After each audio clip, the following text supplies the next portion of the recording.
everyone, and welcome back to part 2, welcome to part 2 of yours truly, Jack the Ripper. Back here drinking and reading, coffee and weird tales.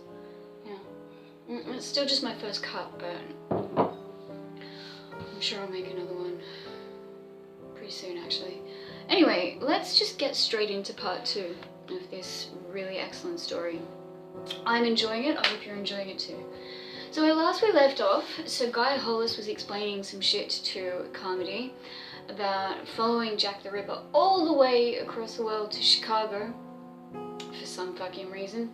I have a slight feeling of why that may be, but let's not get into it, let's just get into this. And since 1930, the United States again, 87 such murders, and to the trained criminologist, all bear the stigma of the Ripper's handiwork. Recently, there were so-called Cleveland torso slayings, remember? A shocking series. And finally, 2 recent deaths in Chicago. Within the past 6 months, one out on South Dearborn, the other crime, same technique. I tell you, there are unmistakable indications in all these affairs, indications of the work of Jack the Ripper. I smiled. A very tight theory, I said. I'll not question your evidence at all, or the deductions you draw. You're the criminologist, and I'll take your word for it. Just one thing remains to be explained. A minor point, perhaps, but worth mentioning. And what is that? Asked Sir Guy. Just how could a man of, let us say, 85 years commit these crimes?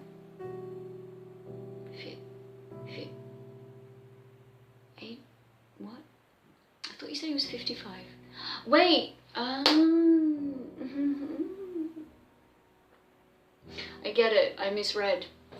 So it's 55 years since all the shit happened with the Jack the Ripper thing. So he'd be 85 now. Whatever, I don't care. 85 years commit these crimes. For if Jack the Ripper was around 30 years, what?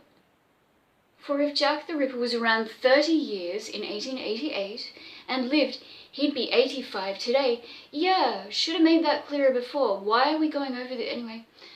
So Guy Hollis was silent. I had him there, but suppose he didn't get any older? Suppose he didn't get any older, whispered Sir Guy. What's that? Suppose Jack the Ripper didn't grow old. Suppose he is still a young man today. All right, I said. I'll suppose for a moment, then I'll stop supposing and call for my nurse to restrain you.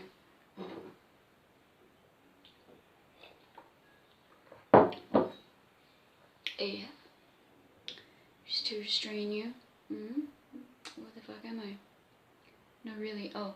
I'm serious, said Sir Guy. They all are, I told him. That's the pity of it all, isn't it? They know they hear voices and see demons, but we look them up just the same.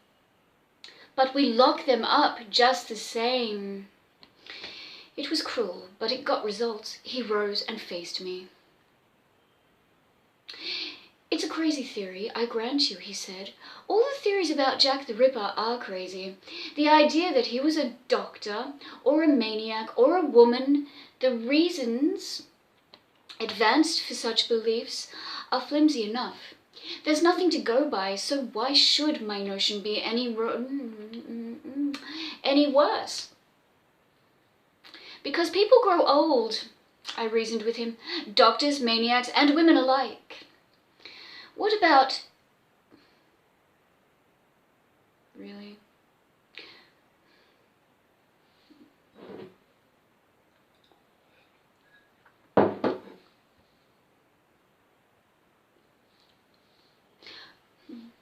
What about sorcerers? Sorcerers? necromancers, wizards, practices of black magic. Oh, sorry. Yeah, it does actually say practices. I'm just going to change that to practitioners of black magic. What's the point? I studied, said Sugai. I studied everything.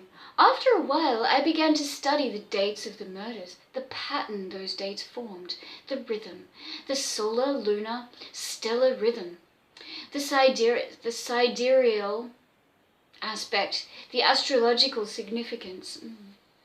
Yeah, well, we'd all do from time to time, I'm sure. He was crazy, but I still listened. Suppose Jack the Ripper didn't murder for murder's sake alone. Suppose he wanted to make a sacrifice. What kind of sacrifice? Sugai shrugged. It is said that if you offer blood to the dark gods, that they grant boons. Yes, if a blood offering is made at a proper time, when the moon and stars are right, and with the proper ceremonies, they grant boons of youth, eternal youth. Well, we are reading weird tales, so I'm not gonna fucking act too much more surprised. Where else was this gonna go? But that's nonsense! No, that's Jack the Ripper. It's a fucking stretch, though. It's a fucking stretch even for weird tales. I stood up. A most interesting theory, I told him. But, Sugai, there's just one thing I'm interested in. Just one thing. Why do you come here and tell it to me? I'm not an authority on witchcraft. I'm not a police officer. I'm not a police official. On what? Or criminologist. I'm a practicing psychiatrist. What's the connection? Sugai smiled. You are interested then?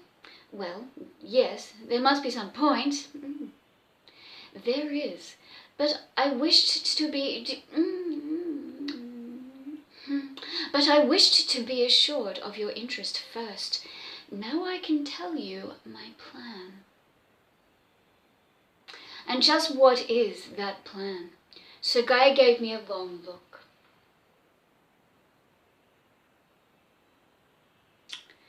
Then he spoke. John Carmody, he said, you and I are going to capture Jack the Ripper. Well then, okay. That's the way it happened. I've given the gist of that first interview in all its intricate and somewhat boring detail because I think it's important. It helps to throw some light on Sugai's character and attitude, and in view of what happened after that. But I'm coming to those matters. Sugai's thought was simple. It wasn't even a thought, just a hunch.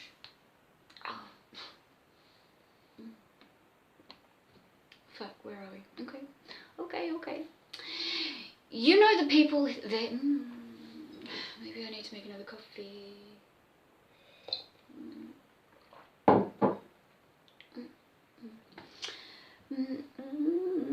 You know the people here, he told me.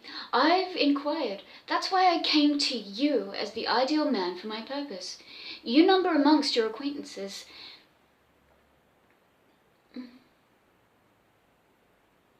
You number amongst your acquaintances many writers, painters, poets. The so-called intelligentista. Intelligentiza. Fuck me. Intelligentsia. That's what it fucking says. I don't even know if that's a word. The so-called intelligent. The bohemians, the lunatic fringe from the north side. Wow, that's rude.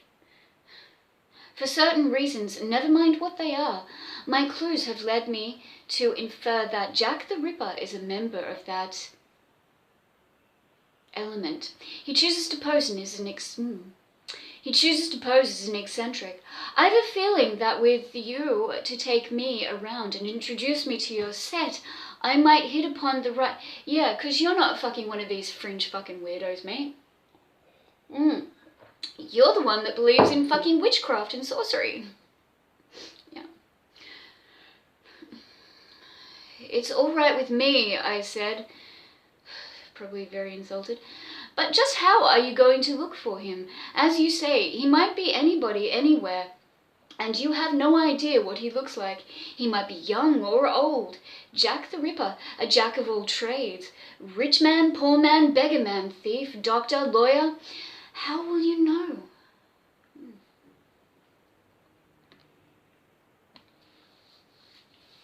This story is getting stupid. No, it's going to be okay. It's going to be okay. It's going to be fine. We shall see, Sir Guy sighed heavily.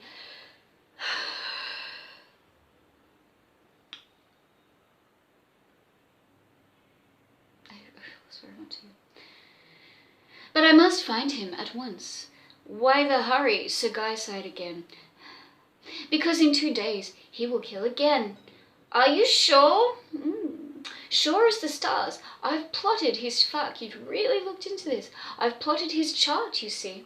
All 87 of the murders correspond to certain astrological rhythm patterns. If, as I suspect, he makes a blood sacrifice to renew his youth, he must murder within 2 days. Notice the pattern of his first crimes in London. August the 7th, then August 31st, September 8th, September 30th, November 9th, intervals of 24 days, 9 days, 22 days. He kills 2 this time, and then 40 days. Of course,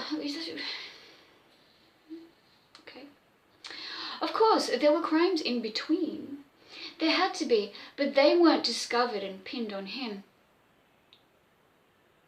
At any rate, I've worked out a pattern for him based on all my data, and I say that within the next 2 days he kills. So I must seek him out somehow before then.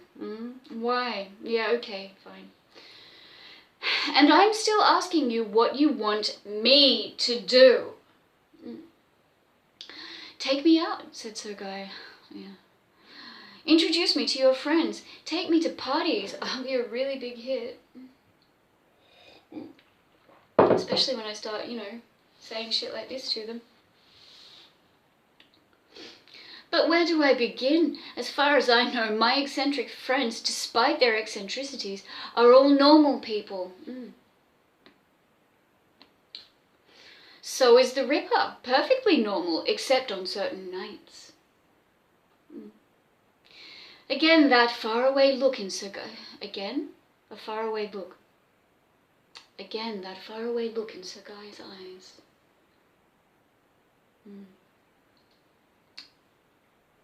Well, again, lost my time.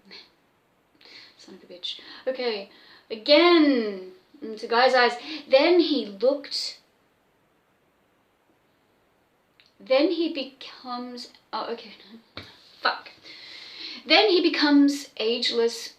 An ageless pathological monster crouching to kill on evenings when the stars blaze down in the blazing patterns of death. Yeah, okay. All right, I said, all right. I'll take you to parties, Sir Guy. I want to go myself anyway. I need the drinks they'll serve there after listening to your fucking bullshit. After listening to your kind of talk. We made our plans, and that evening I took him over to Lester Baston's house. Studio.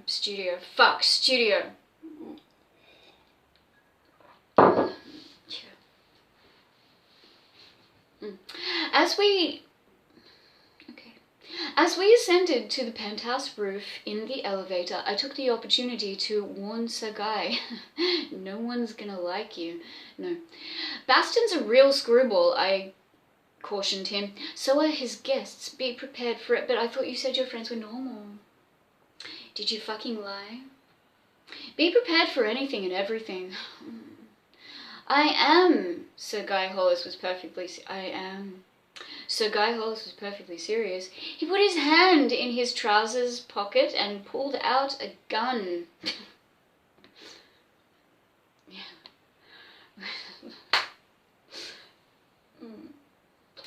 What the? I began. If I see him, I'll be ready, said Sir Guy. He didn't smile. If I see him, I'll be ready, said Sir Guy. He didn't smile either. But you can't go running around at a party with a loaded revolver in your pocket, man. Don't worry, I won't behave foolishly. Yeah. Won't? Anyway, I wondered. Sir Guy Hollis was not, to my way of thinking, a normal man, no. We stepped out of the elevator, went toward Baston's apartment door. By the way, I murmured, just how do you wish to be introduced? Shall I tell them who you are and what you are looking for? I don't care. Perhaps it would be best to be frank. But, what? Yeah, you get it. Okay. But don't you think that the Ripper, if by some miracle he or she is present, will immediately get the wind up and take cover? I think the shock of the announcement that I am hunting the Ripper would provoke some kind of a betraying gesture on his part, said Sir Guy. You'd make a pretty good psychiatrist yourself, I conceded, condescendingly. It's a fine theory, but I warn you, you're going to be in for a lot of ribbing. That's a wild bunch. There's a lot of wild bunches in this story.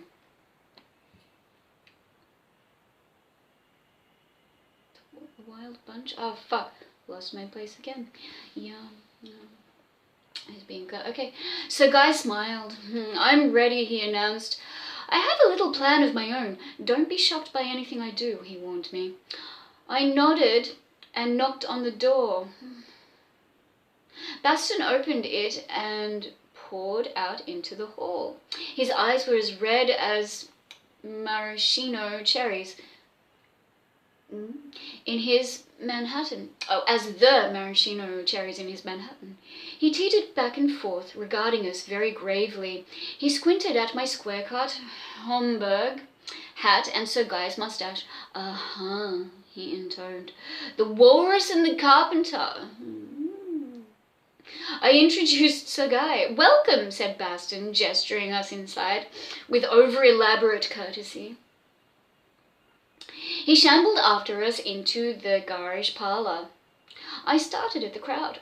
No, I stared at the crowd that moved restlessly through the fog of cigarette smoke. Ew. It's the 40s, everyone fucking smoked. It was the shank of the evening. For this mob, every hand held a drink, every face held a slightly hectic flush.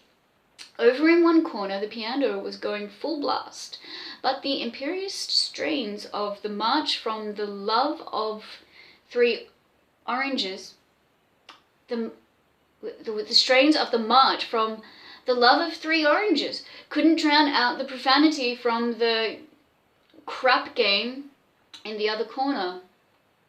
Okay. Prokofiev.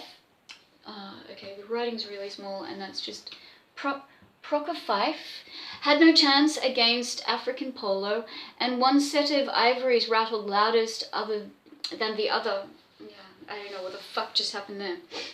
So Guy got a monocle full right away. He saw Laverne Gonister, the poetess. He saw Laverne Gomita, the poetess, hit Jaime Crackle in the eye. He saw Jaime sit down on the floor and cry until Dick Poole accidentally stepped on his stomach as he walked through to the dining room for a drink.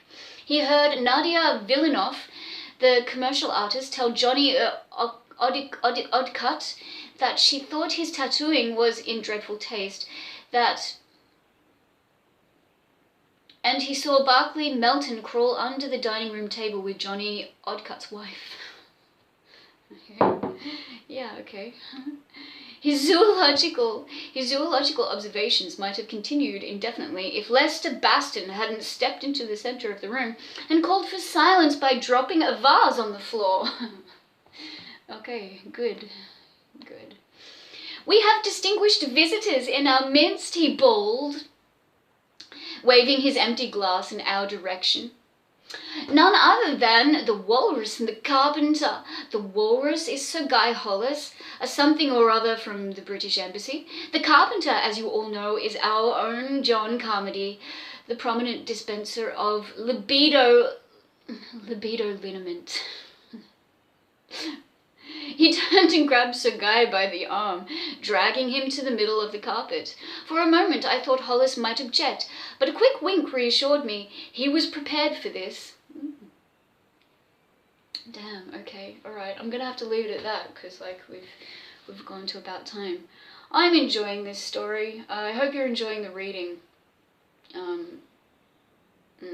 Maybe, no, actually, no, I can't. I'm gonna work till late tonight, so I'm not gonna come home and do part 3 this evening, sadly. I'd like to, but I won't.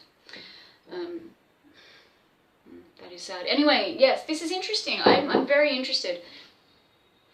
I already have theories about what might happen.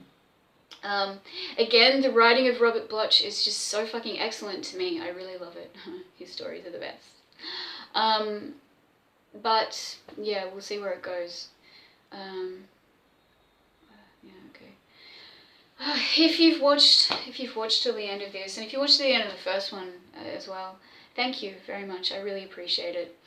I don't always often say this in my videos, but if you enjoy what I do, if you enjoy the crochet, if you enjoy the fucking weird tales, or whatever it is that I do, please subscribe to my channel. I would appreciate it, and you know, also you get notified when I do things, and so you'll know anytime you want to, you know, not miss the next part in a story, or you know, want to see what's the latest fucking thing I'm crocheting is. I don't know. Yeah, and also that's so embarrassing, but if you liked the video, please please just press the like button. Alright, I'm gonna stop now, because yeah, thanks for watching.